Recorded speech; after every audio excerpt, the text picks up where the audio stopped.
આગળ વાત કરીએ રાજકોટમાં રીબડામાં અમિત ખૂંટ હત્યા કેસમાં મોટા વળાંકો સામે આવી રહ્યા છે। આ આત્મહત્યા કેસમાં મોટો ખુલાસો થયો છે।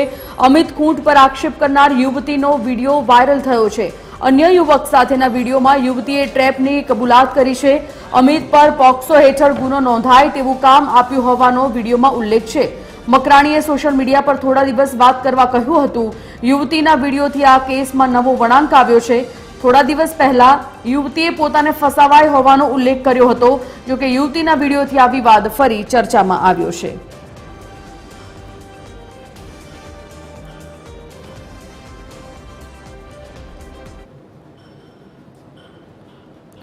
સંવાદદાતા રવિ મોટવાણી ફોનલાઈન પર જોડાઈ ગયા છે। રવિ, રીબડા અમિત ખૂંટ આત્મહત્યા કેસમાં નવા ખુલાસાઓ સામે આવી રહ્યા છે, શું વિગત? જી જરૂરથી જણાવી દઉં, થોડા સમય પહેલા અમિત ખૂંટ નામના યુવાને આપઘાત કર્યો હતો, જેની સામે ફરિયાદ નોંધાવી હતી। જે મામલાથી કંટાળી યુવાને આપઘાત કર્યો હતો, તેથી આ કેસમાં નવો વળાંક આવ્યો હતો। ત્યારબાદ જે સગીરા છે તે પણ શંકાસ્પદ ભૂમિકા જોવા મળી હતી। સગીરા પણ કોકના ઈશારે આ કામ કરતી હોવાનું જાણવા મળ્યું હતું અને ત્યારબાદ સગીરાની પણ પોલીસે ધરપકડ કરી હતી। ત્યારબાદ તેના સગીરાના વકીલ છે તેણે કહ્યું હતું કે પોલીસ કોકના ઈશારે કામ કરી રહી છે। ત્યારબાદ આ જે વકીલ છે એની પર પણ એક ફરિયાદ નોંધાઈ હતી। ત્યારબાદ વધુ એક વિડીયો વાયરલ થયો છે, જેમાં સગીરા કોકના કહેવાથી આ ષડયંત્ર રચ્યું હતું। અમિત ખૂંટ નામના યુવાનને ફસાયો હોવાનો આક્ષેપ આ વિડીયોમાં થઈ રહ્યો છે।